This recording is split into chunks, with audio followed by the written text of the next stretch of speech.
So, ito na nga guys, ituturo ko sa inyo kung paano ako gumawa ng yogurt. So, ayan na nga, isang kahon ng fresh milk.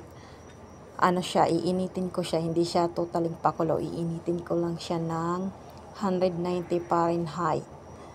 Hayaan ko lang siyang uminit dyan ng mahinang apoy lamang kasi bawal siyang i-high fire dahil masusunog yung ilalim ng kaserola or what, yung milk ba, baka masunog yung ilalim niya kung masyado mataas yung apoy, kaya naka low fire lang siya.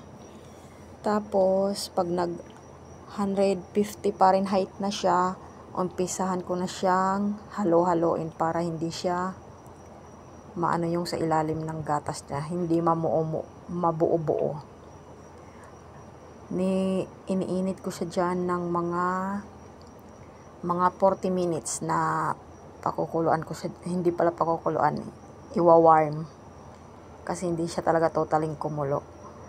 Pagka ganyan na siya, 170, continuous na yung aking pag-stir niyan para hindi siya mabuo sa ilalim, manatili siyang liquid.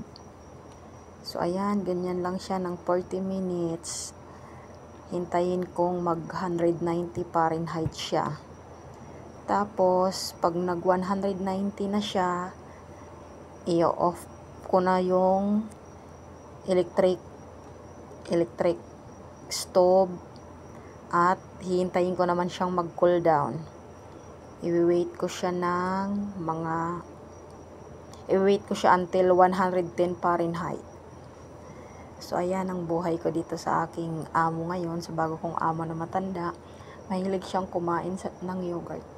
Kaya lang, hindi kami bumibili nung gawa ng yogurt sa supermarket. Ang gusto ni inay, gumawa kami ng sariling yogurt, sariling version. Para daw less chemical, ganon. Basta yan, 190 na siya, kaya enough ko na yung apoy. Tapos, wait ko siya na mag 110 Fahrenheit. Saka ko naman siya hahaluan nung pure na yogurt, ihahalo ko dito sa gatas. Ayan yung pure na yogurt. Tutunawin ko lang siya na walang buo-buo, tapos imimix ko sa gatas na ininit ko kanina. After nyan, ilalagay ko siya sa machine. So ayan, wini-wait ko pa siya na mag 110. Lalagyan ko siya ng konting gatas, itong pure na yogurt, para tunawin ko siya kasi buo yan eh. Kailangan siya maging liquid. I-stir ko lang siya hanggang wala ng mga buo-buo. Ganito ang buhay ko dito sa amo ko ngayon. Every other day gumagawa ako niyan. Sa gabi ko nga pala siya ginagawa around 8:30. Tapos ini-start ko siya sa machine ng mga 10 o'clock.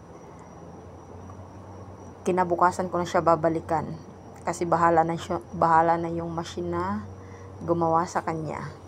So ayan, nahalo ko na, i-on ko na yung aking machine. So ayan yung pinaglulutuan ko ng yogurt. May ano nga pala yan, may nilagyan ko yan ng tubig na mainit, yung loob niyang machine. Sinalin ko na yung gatas, tanggalin ko yung mga bula-bula kasi hindi pwedeng may mga bula-bula yun.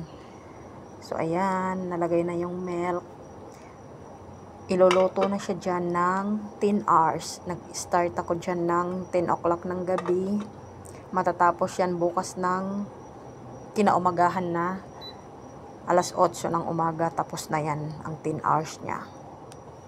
So, ayan, nakaset na siya ng 10 hours. So, after pa lang ng 10 hours, nilagay ko siya dito para i-drain. Patuloyin ko yung ating whey. Ayan na yung tubig-tubig niya pa. Ganyan siya. Patutuloyin ko siya dyan ng mga